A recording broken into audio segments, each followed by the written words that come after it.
We're going to talk about XLE. We're going to talk about it. Why we're talking about it? Because everybody else is talking about it too. Okay, so that's why we're going to get into it. In this video, let me tell you, we're going to look at the chart. We're going to talk about what XLE is made of, and we're going to do some other things. All right? So let's look at it. And why are we looking at it, like I said, because everybody else is talking about XLE. So what is that? And you want to be with the group. There's a reason why sometimes you want to be with the group. So this is a ETF, okay? A ETF. And so it's in the energy sector, all right? And some people, you could have been in the energy sector and it took a little bit of a dive and you're like, oh my goodness. Well, the chart is looking better now. So we're going to look at that chart. So this is the energy sector of the S&P 500. All right. It's a representation of that, of oil, gas, consumable fuel, energy equipment, service industries, all these things. Okay. So we want to get a strategic tactical position. Of course we do. That's why we're here, right? That's why we're here. So I just wanted to show you that because there's a lot of different sectors. I'm going to scroll down while I talk so you can see this because some people haven't seen anything about the XLE or anything like that. So I'm just scrolling so you can see because I'm scrolling down to a certain point that I want to show you. All right. Because what is it made of right here? Okay. The top holdings in the XLE, right? Might as well take some time and look at this stuff. Exxon, Chevron. Okay, so this says funds top holdings, index top holding. They're the same thing. Both of these, this top, like if this is 10, they're both the same companies. Okay, so no matter if you look at this side, same names. Okay, EOG, Resources, SLB, Conoco, Phillips 66. By the way, this marathon, don't ever confuse this with Mara that everybody's trading now. There's Mara Digital, that's the Bitcoin miner, and we have Marathon Petroleum, right? So two different things, so don't ever confuse those, okay? We have Williams, we have, I don't know how to pronounce this, and we have Valera. Okay, so that's what makes that up. Okay, so we could just see. Why are we even talking about this? Boom, because it is, people. Yes, let's look. What is this? We have sector rotation. This happens all the time. We have sector rotation where, like, say the semiconductors are hot, tech is hot, everybody's in tech, but then tech starts to cool off, and where does the money go to next? And that's what we need to know because here's some charts. Just want to show you these different charts about sector rotation charts, okay? As I talk. So just look. You can look at them later on your own time because these sectors that I'm going to show you on the other page, investors, they'll swap from, like, say they were in the tech sector and then it cools off. And then they're like, well, where am I going to put my money to next, right? So this is why it's important for us to know, okay, so let's just say if tech is cooling off or whatever, the Magnificent Seven, like Google and all of this and all those things. Are we going to go into energy now, right? Because XLE, is it at a good time to buy? So these are the different sectors. I think this is a cute chart, a way of looking at it. And so you could take that in because we're going to look at what? This. Yes, we're going to look at that. But let's just go through this for 1 second.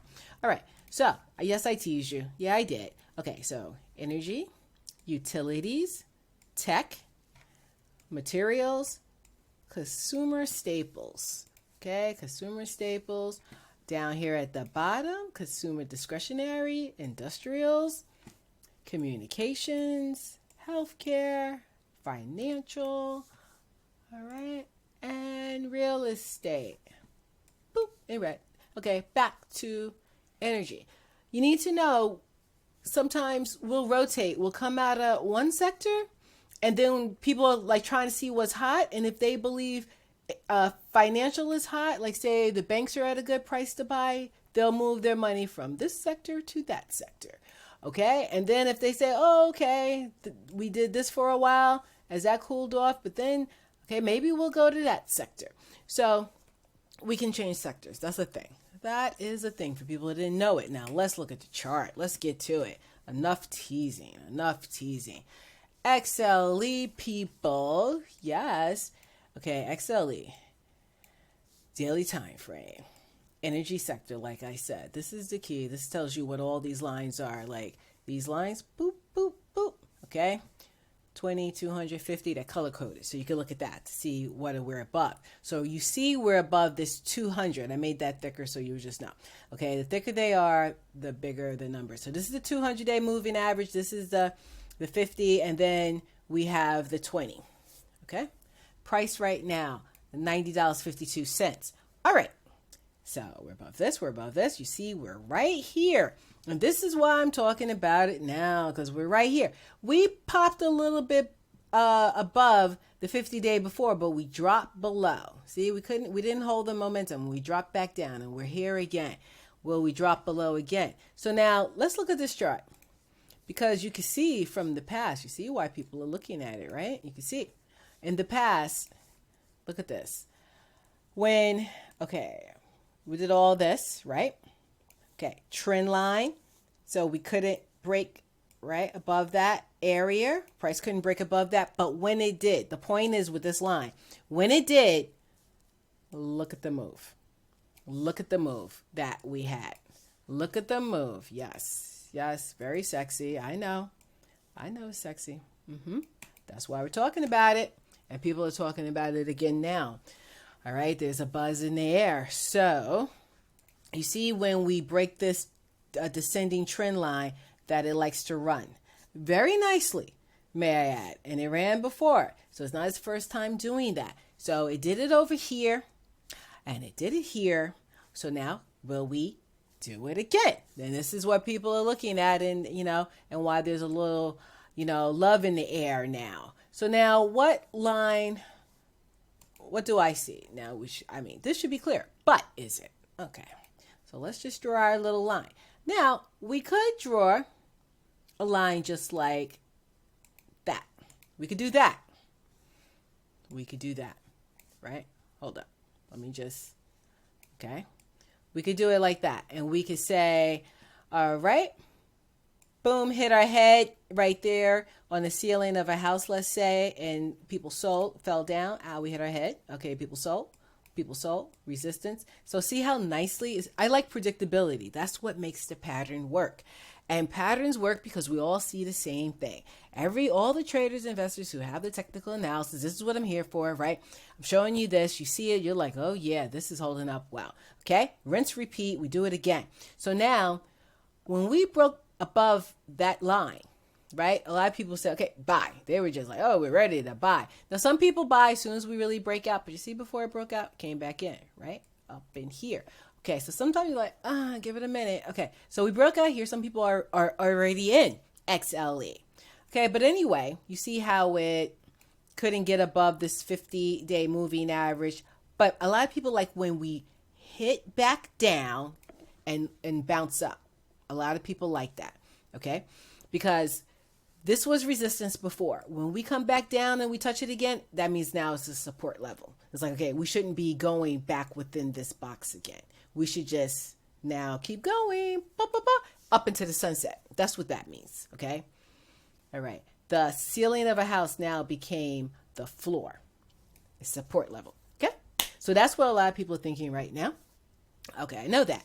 Now, this is another way to see the same chart. Why am I doing this? Because trend lines are what people draw.